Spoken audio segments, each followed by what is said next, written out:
Great. Well, again, thank you all so much for joining us for Get Organized, the Feng Shui Approach. Do you wish you could do the impossible, wiggle your nose to magically rid your home of clutter?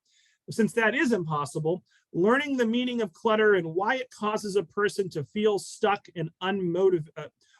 I'm sorry, I've already butchered this. So we're going to learn the meaning of clutter and why it causes a person to feel stuck and unmotivated. We're going to become inspired to want to clean. This presentation is based on the principles of Feng Shui and understanding the relationship between people and the place they live. And it's led by Julie Pelletier-Rutkowski, MS, owner and principal consultant of Feng Shui Services of New England. Julie is a graduate of the New England School of Feng Shui and a red ribbon member of the International Feng Shui Guild. And again, I want to thank the Friends of the Tewksbury Library for sponsoring and the Medford Public Library for partnering. So all 35 of us who are watching live here on Zoom and those that will watch later on demand, let's give a big virtual round of applause to Julie for joining us here this morning. And Julie, you can take it away. Thanks so much. Great. Thank you, Robert. Thank you, everyone, for watching and listening. This is amazing. We have folks from all over the place that are going to learn about Feng Shui in 1 hour. Although that's quite a challenge because Feng Shui is 4,000 years old. So, and it's constantly learning and growing and finding out more about Feng Shui. So I have a very short amount of time to catch you all up. So, and I'll give information at the end because there is actually just starting this evening, there is another program, if you're very interested, that I will share with you where you could actually learn Feng Shui throughout the next few months. So that's another sort of interesting addition to all this. So the timing was perfect. I am actually in Nashua, New Hampshire, and we are waiting for another storm that's coming. And it's all okay. I love Zoom. We're just able to kind of get so much information across. So first of all, Happy New Year. This is the year of the water tiger.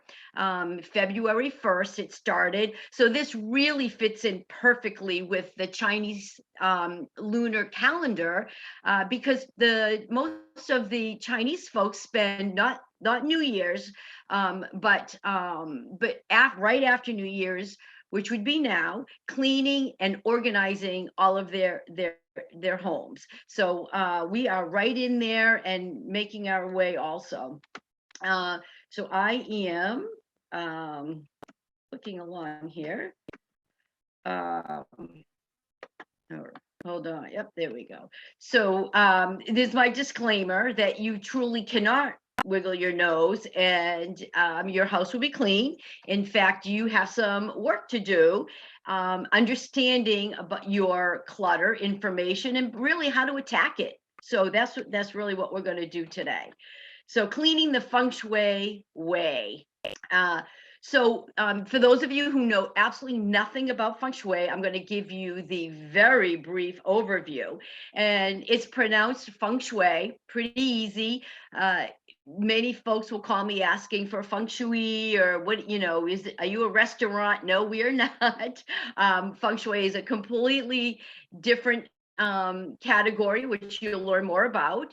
And it's all about creating energetic balance in your space. Do you feel really comfortable in your space? So when you go to certain places, like say, a library is a perfect place, and to explain the difference between very active energy and very quiet energy. So a library would be very quiet energy. Very active energy might be a Dunkin' Donuts that's very busy, very bright, very airy. So it's two completely different feels in the space. Most of the time, it is very purposeful, especially for a business. But for a home, maybe it's not so purposeful. Maybe you want one type of energy, but your house is the feeling of your house is a different energy. So it's all about making your space look good and feel good. And it's about the connection with wind and water. It's all about energy. Energy is chi. Energy flows through the wind and the water. And that's how we catch energy. We catch it and bring it into our homes. That's the whole idea. Really, how do you bring the chi from the wind and the water to your space, to your home? Um, so so the history of feng shui is thousands and thousands of years old, and it was first used by royalty, and feng shui masters would work with royalty, and they really started with where was the best place to bury an ancestor, because it had to be very auspicious. They use that word a lot, very auspicious, so that it is the loved one that continues to be honored every year in Chinese or Asian culture, that it has a special place. So that they would have feng shui masters that would choose the special place for a burial. And every year the families would go to that location and honor their loved one. They call it sweeping of the tomb. So that's where it started, and then it grew from there. And feng shui started to develop through some cultures and through just different practices, and it sort of developed and evolved until what we're practicing today, which there are three different schools of feng shui. So if you pick up different feng shui books, which in the library, you may find them in the interior design section. But the reality is, everything involves feng shui. Everything in our life, from the way we dress to where we live, to how we place our furniture, even our car can be, as we now say, feng shui. So everything, it involves every part of our life, our existence. So schools of feng shui, there are three. There is the very traditional type of feng shui, which is based on the year you were born and your personal direction, compass style, we call it. Compass style feng shui is very classical, very traditional. Here in the West, most of the consultants will practice more a style that's based in Buddhism. So there's a lot of meditation involved, and it's based on what we call the feng shui map, or the Bagua map. And I'm going to show you one shortly. The Bagua map. So it doesn't matter where you live and what direction your front door is, and it doesn't matter what birth date you have, because we just use in the West, we just use what we have to work with, and we use that as the basis of feng shui, overlaying the Bagua map, which is what we call our compass. And then the third style is land form. And both of the two other styles of feng shui also involve land form. So we learn all three when we do our feng shui programs. So the next thing is the myths about feng shui. And there's no voodoo involved. It's not magical. It's not mystical. The first level, because there's lots of levels of feng shui, but the very concrete, it's very a concrete practice. It's all common sense. Oh, if I do this, then this will happen in my life. The famous book is Move Your Stuff, Change Your Life. In fact, yes, that's exactly how it works. It gets a lot deeper the more you learn about it, but that's the basis of it. So it is not a religion, it's not mystical, even though it's based in Buddhism, that type that I practice. That just means that I spend much more time meditating and using my intuition through meditation to work with the client. So that's really the basis of it. And it's the art of placement. Where do we put things? And that's what we're going to talk about today. Where do we put things that are important for our success and for the intentions in our life? Is all very intentional based. What is it that you want in your life? And then that's where you're going to start. And so if you have clutter in a certain area of your home that maybe you're looking for, if you're seeking a relationship, for example, and maybe the back right hand corner of your home, there's a lot of clutter, then that energetic area of your home is not supporting your intention. So you want to move that clutter, and then that opens the space for lots of new relationships, whatever your intention is in your life. So that's really important. It's a very intentional. And of course, there's a science base to it because it's about energy. And there's many, the science around energy is endless, and the different practices. So again, it's around protons and neutrons and maybe how tight they are. We know this in people. Some of us are wound tighter than other people. So there's really there's a science base to it. There's an art form. There's intuition. So really, you could almost find a feng shui book in almost every area of the library.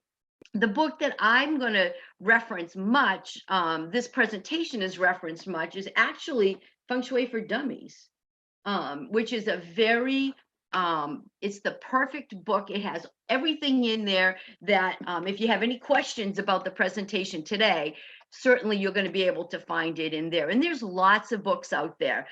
Clear Your Clutter with Feng Shui. There's Clutter Busting, sorry. Clutter Busting too. The Everything Feng Shui book. And then lastly, which is, of course, this woman is all over TV now and has her own show, is the Marie Kondo book, which is really a famous book now, The Japanese Art of Decluttering and Organizing, which really, she doesn't use feng shui, she doesn't use the word feng shui, but that's really what it's all about. So why do people call or ask for a feng shui consultation? What are they really looking for in their life? Usually it starts with people just not feeling centered, that there's something off in their home. So I always tell people you can spend all day going and having a nice massage, maybe a Reiki treatment, maybe you'll have your hair done, your nails done, lots of things, yoga, maybe you go into yoga. You can do all those wonderful things on the outside, right? On the outside of the world. If you come back into your home or come back to your home and you're at the front door and you're thinking, oh, the minute I open that door, all I'm going to see is a cluttered mess, and I'm just going to be thinking about it all day long. Oh, I should be doing this, but I'm doing that. Why is my house so full of stuff? So I call that the energetic hug. When you walk to your front door, you should get, like I always call, the energetic hug from your home. Is it loving you? Is it welcoming you back? If not, then the chi is off. And what happens when you adjust that chi in your home? You feel less stress. Your health is improved because, again, you're not stressed. Maybe you have more clear direction for what's happening in your life. Maybe we always say clean a closet because that's where things are hidden many times. Maybe you'll have a new partner relationship. You'll find more supportive people in your life. When you're going through something difficult, new opportunities are going to come your way. When you clear your clutter, you're clearing the way for new things to happen for you and to you. And you have to recognize it now that we're starting to develop some feng shui vision. And of course, the benefit for all of us is with all of this, then you could have more wealth, prosperity, more abundance in your life. And abundance doesn't necessarily mean that it's going to be the abundance of money. Could be, that would be nice for all of us for this year.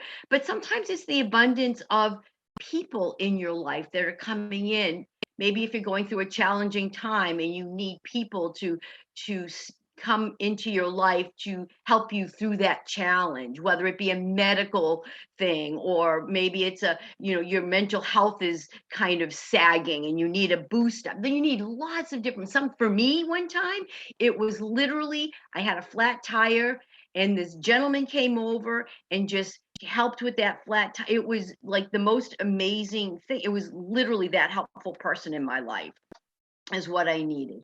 So chi, we all refer to energy as chi. My license plate is chi. I always want it in and around my life. It's called life force energy. So it's everywhere, and it's alive with energy, with chi. It is always shifting.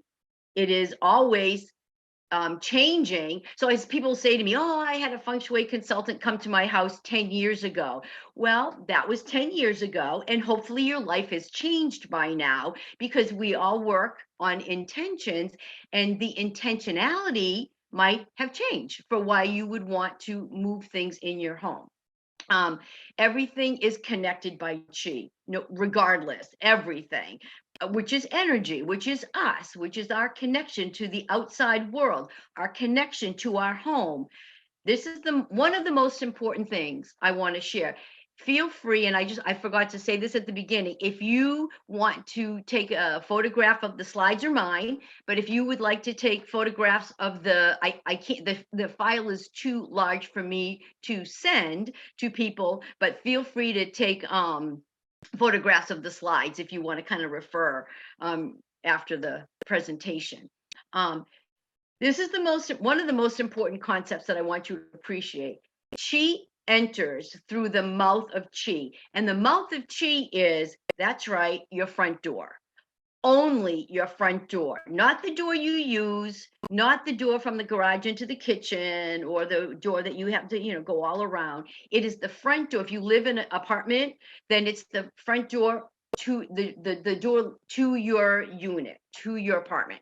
So it enters the mouth of chi. So your goal is to invite chi into your home, and you can only do that by using your front door. So your challenge by Julie today is to make sure that you're using your front door at least once a day, even if it's just to go get the mail, let the dog out, whatever. You're literally intentionally opening up the front door and you're saying, hey, come on in, good chi. Fill my home with positivity, with all of the good things that you bring from, again, health, new, fresh, healthy chi. And this is kind of just a schematic of what it looks like when you have good, healthy chi. So on the top, you have the main door here that is letting in the chi, and you can see that it's circulating, it's moving around the home. If you have furniture, it's moving around the furniture there. Nicely flows into your home there and out to the back door. So that's very nice, easy flowing chi. You don't want chi that's too fast, or we'll learn about other ways in a second. But the graph on the bottom, or the picture on the bottom, shows that there is this chi is too fast moving. So fast moving chi means that you can stand at your front door and you can see out the back door. So if you can do that, then in fact you have rushing chi. So if you have if you're standing at your front door and you can see all the way through the back, then in fact you have rushing chi. So we can talk about how to cure that, and then you're not getting your home, as you can see, compare that to the top, your home is not getting the full appreciation of positive, healthy, wealthy chi. It is not supporting you. So you want chi to be slow, meandering, very comfortable, very safe, welcoming. So that's the chi. When you go to, and you can put this into perspective in every way that you can think of, such as going into a restaurant, going to an office building, going to a store. You want the chi to welcome you in, and it's done that by being slow and meandering, comfortable. You feel safe when you walk in, and this is exactly what you want for your own home. Here's a great sort of example of how good chi flows. And it means that it's a path along the way that you literally stop to smell the flowers. And you can see, you're looking left, you're looking right, and there's pleasant views everywhere you look. Because, again, important concept, where your eye goes, chi follows. So wherever your eye goes, chi follows. So it's a really important concept for in your home, with how to guide energy through your home. And we use the mystical Chinese family, which was how things were sort of developed, where guests come into the front door, and then where do you guide them? Where do you want them to go? Where do you lead them? So you do that using very purposeful items to guide. I'm going to say company people, not family members that can come in and out all the time, but these are special people that come into your home. And again, this is just an example. Your home can be very grand, or I have worked in very beautiful $1 million homes and small, tiny apartments, studio apartments. Regardless of where you live, you can always have good feng shui, good chi flow. So this is just a wonderful example of how you are pulled into the home. You're directly looking at that lovely fire. You're pulled into the room, I should say. You're pulled into the room. You've got the nice fire, and you can sit anywhere in that space and feel comfortable. And if the intention of this room is to be is for conversation, and and for the guests to meet and greet and feel comfortable in there, it's actually happening. So very intentional. So how should chi not be? We call that negative or harmful chi. So chi shouldn't be rushed, as we saw, rushed through the home. It shouldn't be blocked. It shouldn't, aiming. I have another photo of what I mean by aiming. It's called sha chi, or poison arrow chi. That's called aiming. Unbalanced, overwhelming, oppressive chi, unprotected chi, especially our beds and our desks, whether our desk is now at work or in the home, you still need protection around your desk. You don't want chi that's too slow and stagnant. So too slow or so slow that it's actually stagnant. So again, I use this as an example of overwhelming chi. If the intention for this space, for this room to be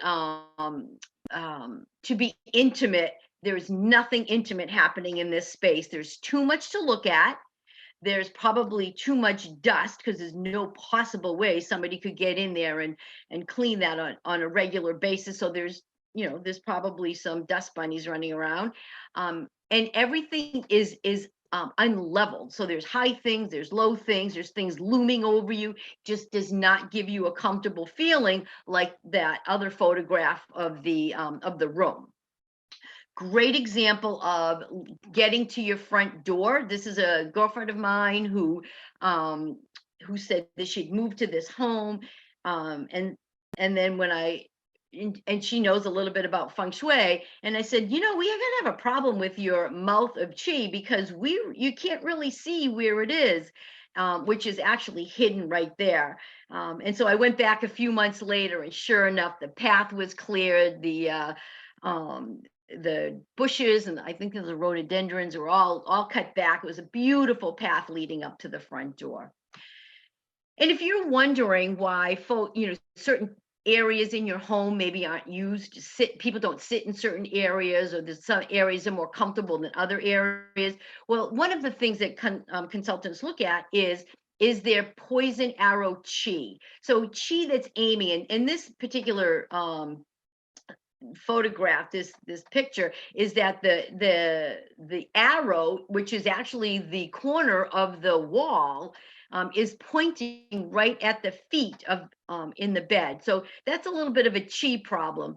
Everything can be cured in chi. There's different levels of cures. We call them cures or enhancements. We do different things to kind of soften that so it's not harmful to the person that's sleeping on that side of the bed.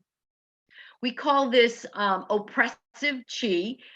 Many of our New England homes, if you're from the New England area and you're listening, a lot of our homes have these dorm, these slanted roofs on, because they were attics that were redone as rooms or attics or now offices. So this is a problem for the folks that are sleeping there, because that energy is sort of twisting down from that, and could cause some sleeplessness, one thing, not to mention some health related issues. But you want a better sleeping position for your bed, and it can be cured. There it is right there.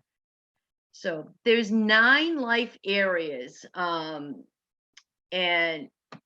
all of your issues, problems, concerns, all of us, I will say, all of us can put all of our issues into 9 areas. We call these guas, the 9, which is kind of nice to know that we all have our box of rocks that we have to carry around, our issues, problems, concerns, and that they can all fit into, you can empty this kind of box into all of the different areas of life. So I'm going to start with, you can see on the bottom here, I have front door, front door, front door, because when we overlay this bagua, unlike a compass, that we're always starting from the same point. Western Feng Shui consultants that practice Western style always start from the same position, from the front door. So I will stand at your front door and I will overlay this bagua, and I will map it out. And fame and reputation is straight in the back there. Prosperity is to the left of your front, of the back left corner of your house. Relationship and love is the back right corner. We have an area in the middle for children and your creativity. Health is right in the middle of your house. So what's going on there? Your family, the bottom left front of your house, bottom left is skills and knowledge. Career, helpful people is the bottom right. So if, again, we work with the intention of the client, and we will ask, what is it that you want in your life? And how can we go about manifesting that? How can we go about realizing that in your life? So sometimes we have to move things, and that's where clutter comes in. Because if you're, again, looking for more prosperity in your life, and the back left-hand corner is an area of concern for clutter and other things, but certainly clutter, then you've got a chi flow problem. And here's a perfect example of that. So here's where we start when we talk about a feng shui consultation, and there was a huge financial issue with this family. So as I'm looking at this, and we get these in all styles, we get beautiful architectural designs, and sometimes we get it, the floor plan of the home like this, just on a sheet of paper. Best if you have a nice square or rectangular home. If you don't, it's a little bit more challenging, but that's fine. Again, we work with all types of homes, of course. And here it's nice because the nine areas of the bagua are clearly, we can identify them. So if you look in this back left-hand corner, the upper left-hand corner here, you see that it's an office, and you see this little asterisk right there. And if I go to the asterisk, it says on the bottom, the door leading to nowhere. We plan to wrap the porch around to connect the deck. So here's the thing. that I want to help folks understand. Your house has a story. All of us, our house tells a story. And is it telling the story that is supporting your intentions? And this family's a brand new house. It was 4,000 plus square feet. It was beautiful, but they just didn't have time, money, energy to finish the back porch, the back deck was what they intended. Well, in the meantime, they had been losing lots and lots of money. So when you look at here, she's got the back door, which is now it's open, the back door, and there is literally money. And this is all, again, I'm gonna do my air quotes because there's just so many metaphors to all of this, that her money was literally flowing out the back door, because it was, and right out of their prosperity area. So as soon as they closed that in, they connected what you wanted to do, connect the decks, the changed the door, the use of the, not the use of the room, because it was an office already, but when they did the simple feng shui cure, maybe it was a simple cure, but maybe that cost a little money, they were able to connect that deck, and it changed completely the flow of money in that house. So that's just one very quick example of how paying attention to your bagua and where there are difficult areas in your life. So clutter, according to George Carlin, trying to be happy by accumulating possessions is trying to satisfy hunger by taping sandwiches all over your body. So anyway, so I'm on a lot of feng shui websites, and some young girl posted this and asked if people thought this was clutter. You can decide for yourself. I would have trouble sleeping in this room. Here's another one. This is actually a feng shui consultant, and she worked in this space. This was her feng shui office, and she was struggling with her business. And so clearly, this room was a multi-purpose room. So she needed, in order to get her business moving, she needed to identify the intention for the room. I just want to get my words really clear. She needed the purpose. Let me just say purpose. She needed to clarify with the room what its purpose was. It wasn't a closet. It wasn't a space just to kind of let things flow. It was truly an office space. So let's make it an office space. And we have that going on now with our kids working, doing lots of Zoom at home, and homes not set up to, because especially with wide open floor plans, it is not feasible a lot of times. So a lot of folks are closing in their those big open spaces, which because of these chi confusion and rooms not having their identified space, when kids needed a quiet space, or maybe the breadwinner who worked full-time out of the home is now working, needs to work in quiet, we call it a yin quiet area, as opposed to a yang, which is much louder space. Again, just a lot going on here, not quite an identified space. So we talk a lot about this in feng shui, identifying a space in your home and giving it a purpose. So what is clutter? It's confusion or disorder, and it's attachment to things that no longer bring you purpose or serve you, or bring you joy or serve a purpose. So my husband spent he's retired a few years ago, spent last week decluttering all of his textbooks from 20 or 30 years ago, which clearly he didn't need. And like one of his friends said, I can get all this information online. It's all there. So he's now got 2 shelves empty in his office, and it'll be interesting to see what those get filled with. But new opportunity is coming his way. There's memory clutter, stuff that reminds us of events. Wow, we could do a lot on that. And someday clutter. Oh, what is it? Someday I might need this. Well, they say if you give something away, if you really need it, it will come back to you. Maybe not in the same form, Although if you're like me, I've sent stuff to Goodwill and then gone back and bought it back just because I don't know, because I'm like, oh, maybe I could use this again. All types of clutter suffocate energy. So here's a young, overwhelmed mom. So folks sometimes will talk about clutter, and it gives us really hard feelings when we walk into our house and we see all this clutter: jealousy, anger, depression, frustrated, bitterness. So there's lots of feelings that we have when we look at our clutter. So this is the most important slide I have, and I want to make sure that that you have time to take a picture of it.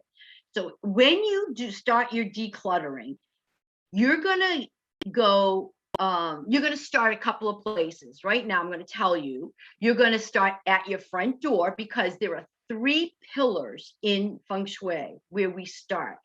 The area leading to, including your front door and the foyer area, because that's what people see when you walk in. You set the tone for your home right there. The next area is your bed, the master bed in the home, and the space around it. So the master bedroom. That's another place to start. And lastly, but equally as important, is the kitchen, because and mostly the kitchen stove, and the area around it is the kitchen, is the stove. So this be treated with reverence, because it is your money generator. So when you have a clean, healthy kitchen, a clean stove with all working parts, that your stove is cooking good food, we're keeping folks healthy, sending your family members out to work. So good work, healthy stove, good food, good health, and good wealth. So that's all coming back to you. It's all coming back to you in some way. So your stove, you don't fight or argue around your stove. You don't bang it with a spoon. You treat your stove with reverence. Okay, now back to the slide. I wanted to say that in case I didn't have time in the future. Do I love it? So every single item, and that's what, this is what Marie Kondo talks about. So this pen, right? Do I love it? Do I need it? If the pen was from, some place where maybe it wasn't as a place that brought sadness to you or whatever, then maybe you didn't need to have that pen in your life. Do I love it? Do I need it? Does it support who I am in my life right now? I've done many homes where, the kids' rooms 20 years later look exact with their same trophies are still in their room. That's a problem for the homeowner, and also for the kid that is now living outside the home. Does the item rejuvenate, nourish, inspire me? What thoughts, memories, emotions are associated with it? I often tell the story, which is it's a much longer story, but what are you storing underneath your bed? A girlfriend was storing her first wedding album underneath her bed, which was not such great energy, because remember, energy is all kind of has a voice. It's talking to us, and that was not the best thing to have underneath her bed. She quickly removed it after our consultation. So whatever you have around you, is it positive or negative? What is that feeling? Does it need to be fixed or repaired? Will I fix it now? Is it time to let it go? And it's okay to let it go, even if it's something somebody gave you, but maybe there's no value to you, but it might be valuable to someone else. Am I willing to give it, lend it, or sell it?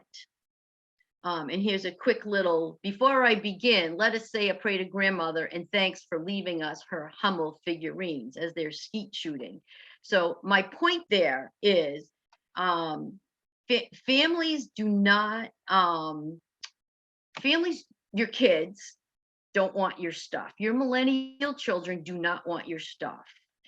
I'm just throwing, so if you think you're saving anything, you can ask them, and I asked my grown children what would they like, from the family home. My son said nothing. My daughter said, "Oh, just this picture," and I'll show you the picture at the end. Out of everything, jewelry, whatever. That's the only thing she wanted. They're starting afresh and anew with their own things. So if again, ask your children what do they want, and if they and ask them to take it too, which is going to help your cluttering significantly.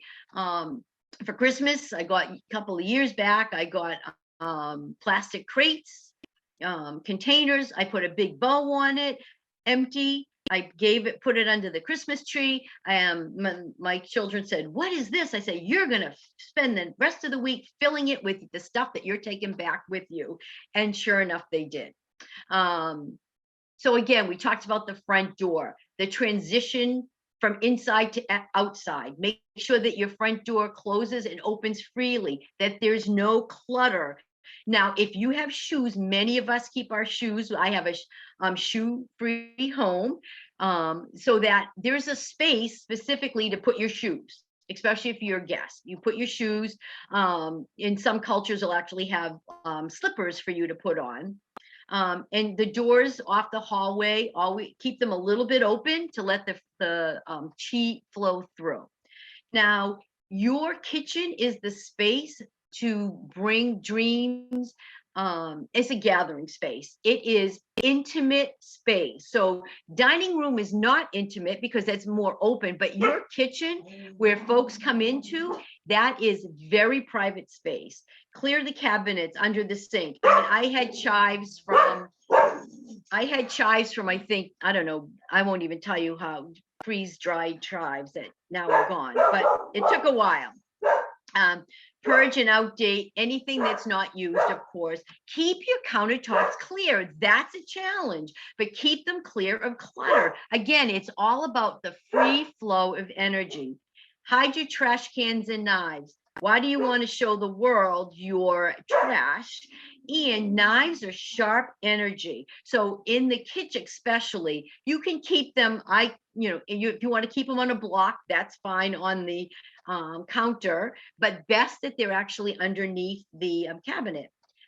Cooks should have the view of the kitchen entrance. We talk a lot about that in a consultation.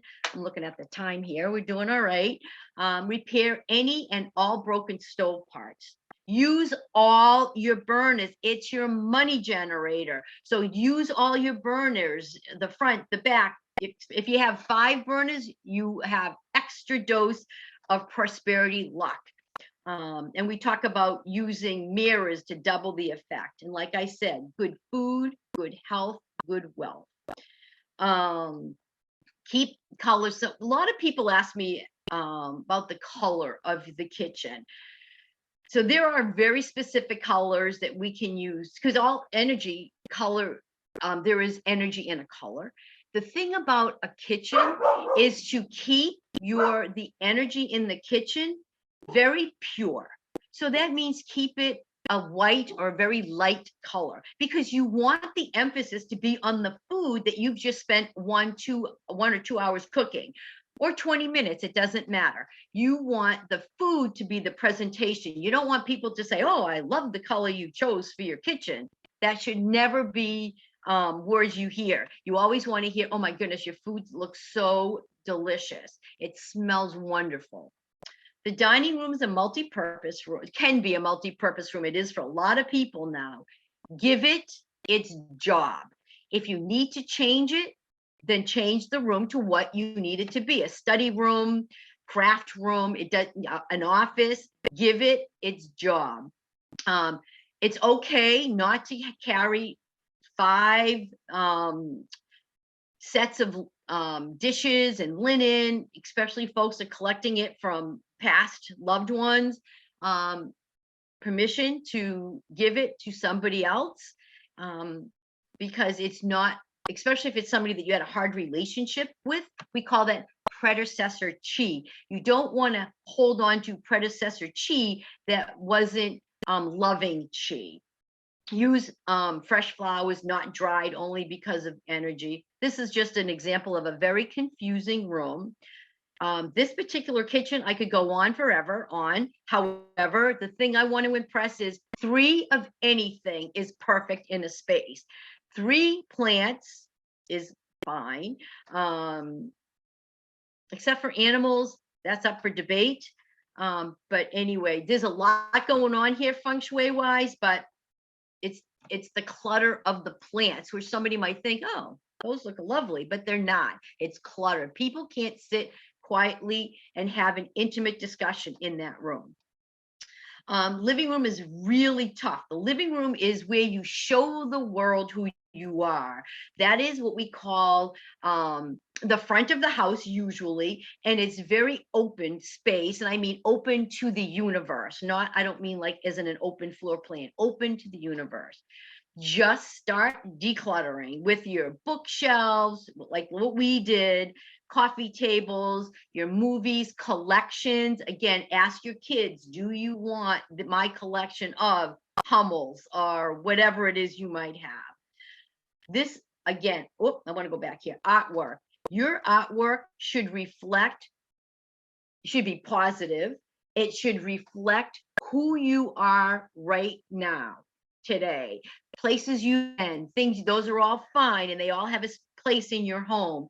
But and I have stories for each one of these, so I can't share them with you now. Watch your furniture. You're again clearing your clutter. Make room for new opportunities, new things to happen to your family.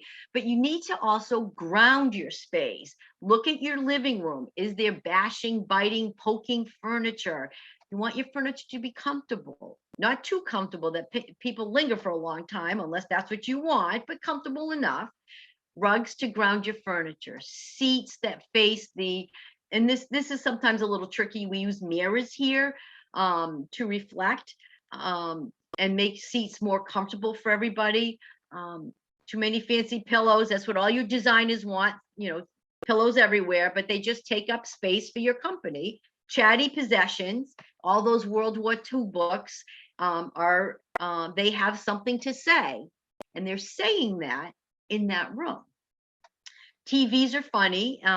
We all have them, best if they're in a cabinet. Light corners with mirrors and light chimes, and we can go on forever on that. Your bed, your master bedroom.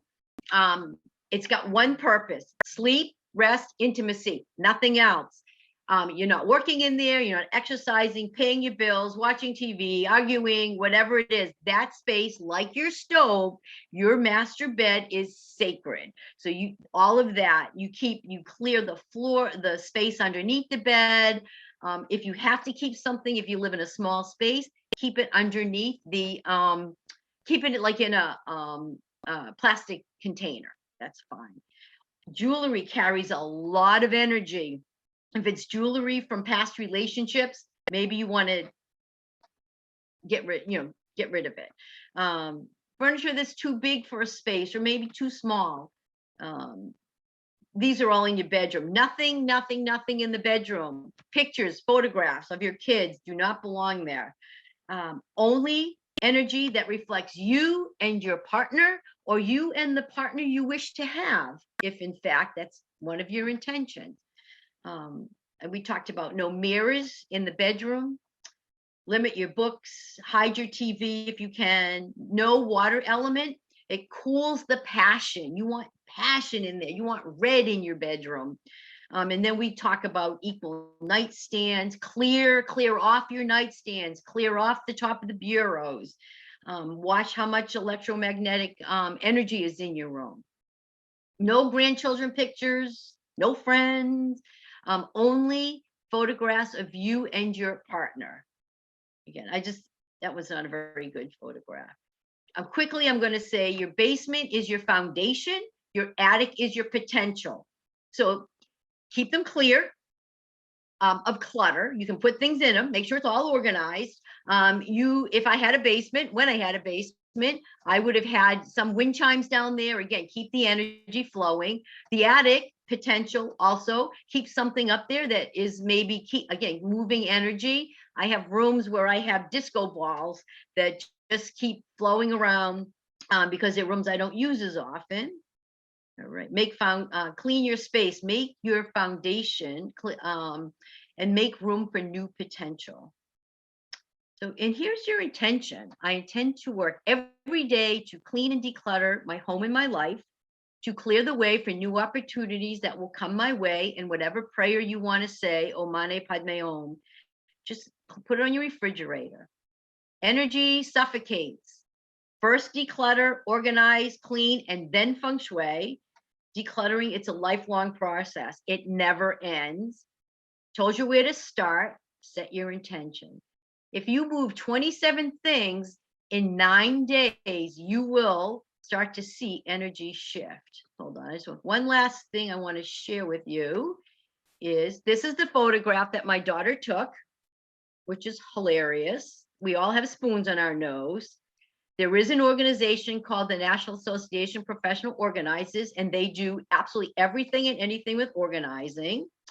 And if you want more feng shui, starting tonight, actually via Zoom, I am doing a once a month 2-hour class on feng shui. So we start at the very beginning and we go through every part of your house. Very interactive. It's a lot of fun. So feel free to join me. Robert, how did I do? You did great. Your dog loved it. I know. Can you hear him? Just at the very end, we just I started think the hearing, Amazon guy is here. Hold on, let me shut the door. Get the questions ready. I'll be right back. Sure. So folks, if you have any questions for Julie, I know she threw a lot at us in about 50 minutes. If anyone has any questions for Julie, you can type them into the Q&A box. Right.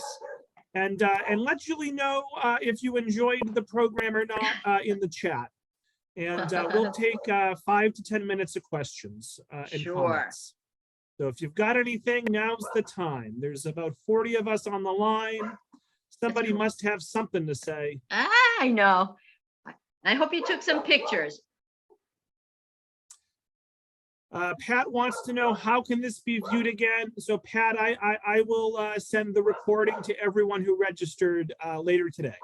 You'll get it via email. The recording link will only last for about a week or two, but you will be able to watch it again. Just do so quickly.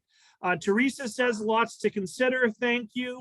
Marla says, good information. Thank you. Mariette asks, any ideas for an open concept living, dining, kitchen combination? I see that, Mariette. Wow. That is really a great question. And I wish, yes, it can be done. It's done using we use rugs and we use different elements to kind of literally physically separate spaces. So you have an identified, say, living area, identified kitchen area, and even in like a kid's bedroom, if you have 2 kids sleeping in the same room and you want to separate that space. So there is to do it.